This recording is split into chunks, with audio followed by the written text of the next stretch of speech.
بسم الله الرحمن الرحيم صاد والقرآن ذي الذكر بل الذين كفروا في عزة وشقاق كم أهلكنا من قبلهم من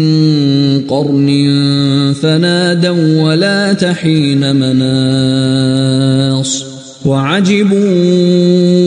أن جاءهم منذر منهم وقال الكافرون هذا ساحر كذاب أجعل الآلهة إلها واحدا إن هذا لشيء عجاب وانطلق الملأ منهم أن امشوا واصبروا على آلهتكم إن هذا لشيء يراد ما سمعنا بهذا في الملة الآخرة إن هذا إلا اختلاق أأنزل عليه الذكر من بيننا بل هم في شك من ذكري بل لما يذوقوا عذاب أم عندهم خزائن رحمة ربك العزيز الوهاب أم لهم ملك السماوات والأرض وما بينهما فليرتقوا في الأسباب جند ما هنالك مهزوم من الأحزاب كذبت قبلهم قوم نوح وعاد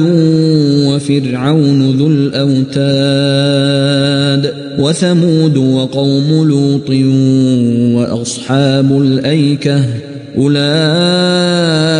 الأحزاب إن كل إلا كذب الرسل فحق عقاب وما ينظر هؤلاء إلا صيحة واحدة ما لها من فواق وقالوا ربنا عجل لنا قطنا قبل يوم الحساب اصبر على ما يقولون واذكر عبدنا داود ذا الأيد إنه أواب إنا سخرنا الجبال معه يسبحن بالعشي والإشراق والطير محشورة كل له أواب وشددنا ملكه وآتيناه الحكمة وفصل الخطاب وهل أتاك نبأ الخصم إذ تسوروا المحراب إذ دخلوا على داود ففزع منهم قالوا لا تخف خصمان بغى بعضنا على بعض فاحكم بيننا بالحق ولا تشطط واهدنا إلى سواء الصراط إن هذا أخي له 99 نعجة ولي نعجة واحدة فقال أكفلنيها وعزني في الخطاب قال لقد ظلمك بسؤال نعجتك إلى نعاجه وإن كثيرا من الخلطاء ليبغي بعضهم على بعض إلا الذين آمنوا وعملوا الصالحات وقليل ما هم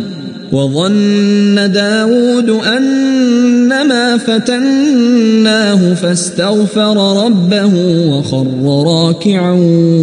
وأناب فغفرنا له ذلك وإن له عندنا لزلفى وحسن مآب يا داود إنا جعلناك خليفة في الأرض فاحكم بين الناس بالحق ولا تتبع الهوى فيضلك عن سبيل الله إن الذين يضلون عن سبيل الله لهم عذاب شديد بما نسوا يوم الحساب وما خلقنا السماء والأرض وما بينهما باطلا ذلك ظن الذين كفروا فويل للذين كفروا من النار أم نجعل الذين آمنوا وعملوا الصالحات كالمفسدين في الأرض أم نجعل المتقين كالفجار كتاب أنزلناه إليك مبارك ليدبروا آياته وليتذكر أولو الألباب ووهبنا لداود سليمان نعم العبد إنه أواب إذ عرض عليه بالعشي الصافنات الجياد فقال إني أحببت حب الخير عن ذكر ربي حتى توارت بالحجاب ردوها علي فطفق مسحا بالسوق والأعناق ولقد فتنا سليمان وألقينا على كرسيه جسدا ثم أناب قال رب اغفر لي وهب لي ملكا لا ينبغي لأحد من بعدي إنك أنت الوهاب فسخرنا له الريح تجري بأمره رخاء حيث أصاب والشياطين كل بناء وغواص وآخرين مقرنين في الأصفاد هذا عطاؤنا فامنن أو أمسك بغير حساب وإن له عندنا لزلفى وحسن مآب واذكر عبدنا أيوب إذ نادى ربه أني مسني الشيطان بنصب وعذاب اركض برجلك هذا مغتسل بارد وشراب ووهبنا له أهله ومثلهم معهم رحمة منا وذكرى لأولي الألباب وخذ بيدك ضغثا فاضرب به ولا تحنث إنا وجدناه صابرا نعم العبد إنه أواب واذكر عبادنا إبراهيم وإسحاق ويعقوب أولي الأيدي والأبصار إنا أخلصناهم بخالصة ذكر الدار وإنهم عندنا لمن المرسلين المصطفين الأخيار واذكر إسماعيل واليسع وذا الكفل وكل من الأخيار هذا ذكر وإن للمتقين لحسن مآب جنات عدن مفتحة لهم الأبواب متكئين فيها يدعون فيها بفاكهة كثيرة وشراب وعندهم قاصرات الطرف أتراب هذا ما توعدون ليوم الحساب إن هذا لرزقنا ما له من نفاد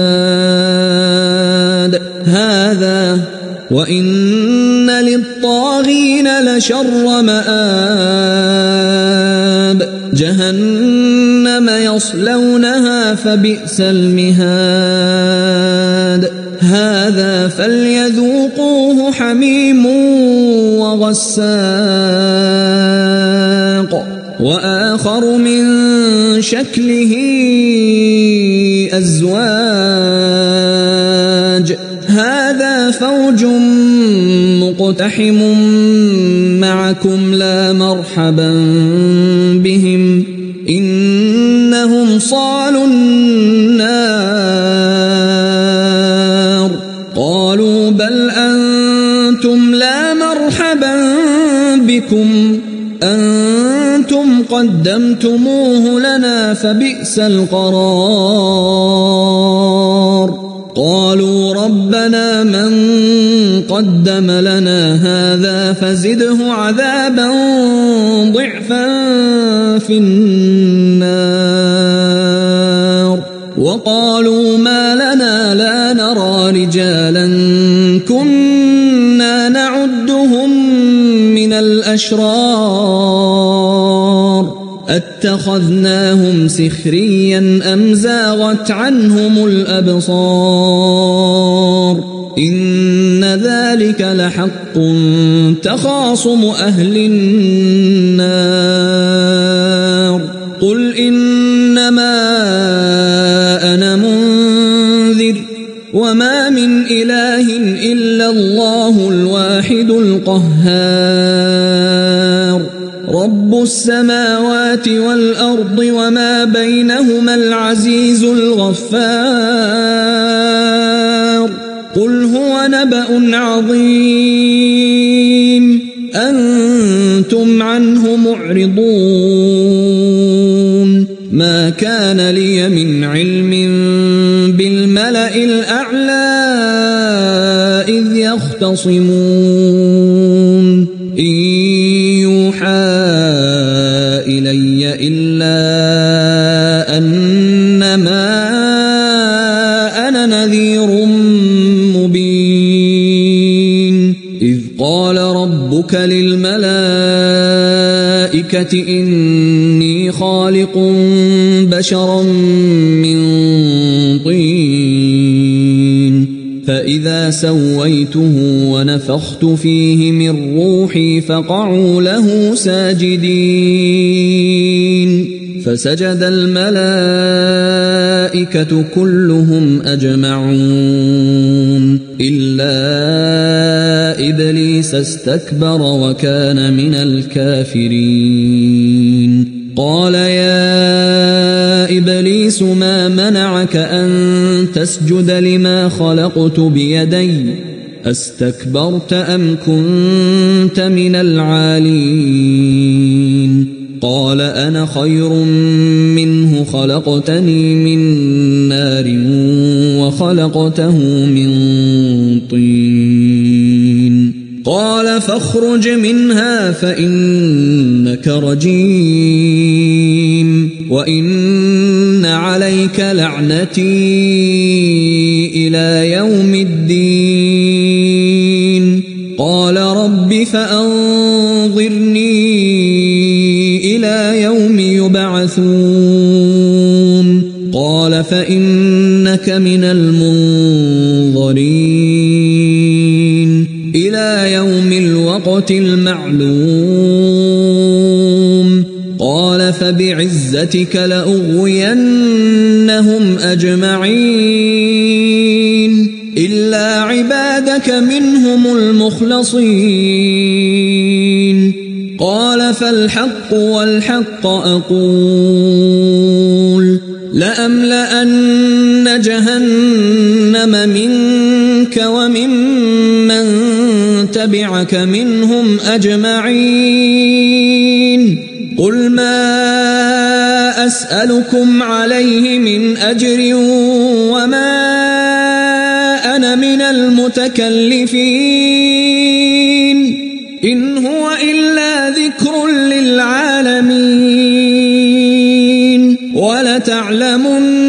نبأه بعد حين